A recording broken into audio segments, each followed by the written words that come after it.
মেয়েদের প্রতিদিনের রুটিন হচ্ছে সকাল থেকে ঘুমানোর আগ পর্যন্ত রাতের কাজ।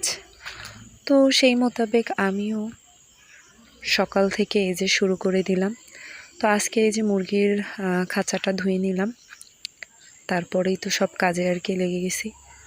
আসসালামু আলাইকুম, আমি সাতুলার কুড়েঘর থেকে আপনাদের সাতুল আপু নতুন আরও একটা ব্লগ ভিডিও নিয়ে আপনাদের সাথে চলে এসেছি। তো আপনারা সবাই কেমন আছেন? আমি তো আলহামদুলিল্লাহ ভালো আছি। তো এই তো ঈদ এসে গেছে, এর জন্য আর কি সব গুছাতে হচ্ছে। তো এতদিন ছিল রমজান আসবে রমজান আসবে, এর জন্য আর কি রমজান মাসের প্রস্তুতি চলতেছিল। এখন তো রমজান শেষ প্রায়, তো এখন থেকে আবার চলতেছে ঈদের প্রস্তুতি। তো যাই হোক, গ্রামের বাড়িতে তো টুকটাক ভিতরে বাহিরে সব দিকেই কাজ থাকে। তো এই তো বাহিরে আর কি সব গুছগাছ করে সব ঘরের কাজ সেরে তারপরে এসে পড়লাম রান্নাবান্নার জন্য।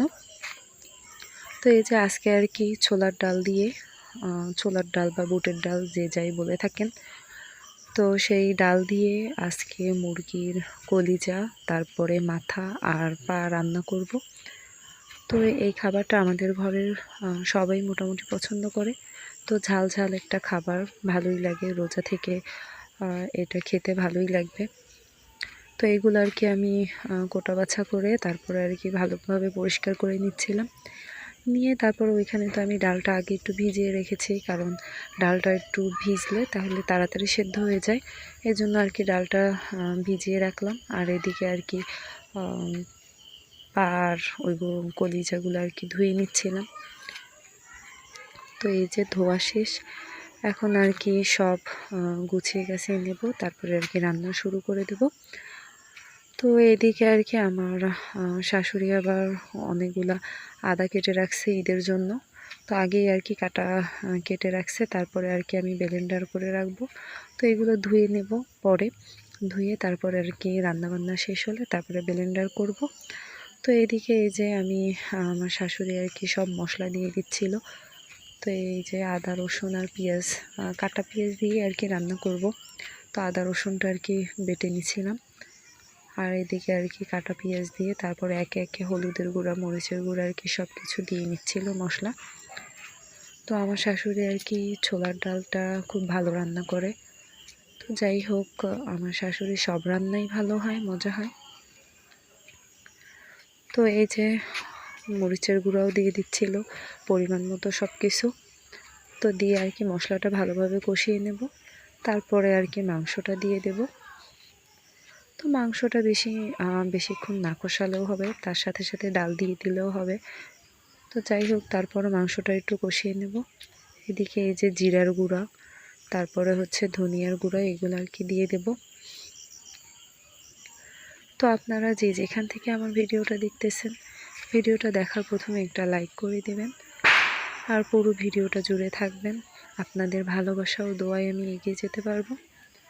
তো এই যে এদিকে একটু পানি দিয়ে দিলাম, আর লবণও দিয়ে দিলাম, দারচিনি, এলাচ, মশলা যা লাগবে সবই দিয়ে দিবেন। গরুর মাংস বা মাংস রান্না করতে যা যা লাগে সেই সব কিছু দিয়ে দিবেন। তো মশলাটা একটু বেশি দিবেন, কারণ কি বলেন তো, এখানে তো ডালও দিব, এর জন্য আর কি ডালটা আর মাংসটা একসাথে দিলে একটু মশলাটা একটু বেশিই লাগবে।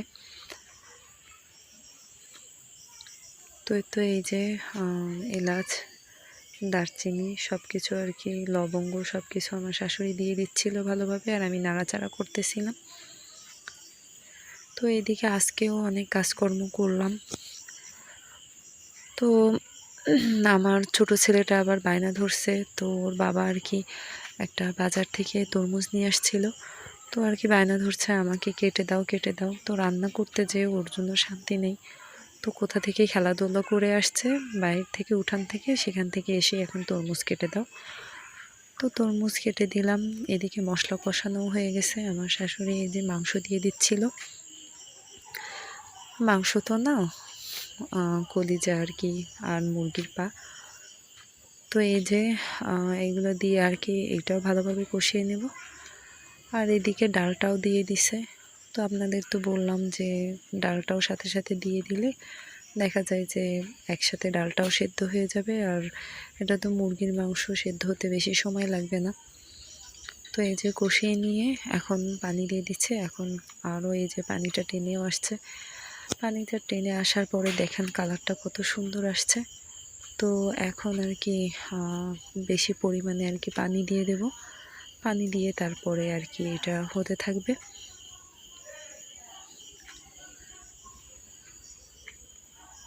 তো আপনারা আমার ভিডিওতে কমেন্ট করে জানাবেন আপনারা কে কে ছোলার ডাল দিয়ে এই যে মুরগির পা, তারপরে কলিজা আর কি হাড্ডি গুড্ডি আর কি এগুলো দিয়ে খেতে পছন্দ করেন। তো গরুর মাংস দিয়ে রান্না করলে তো আরও বেশি মজা লাগে।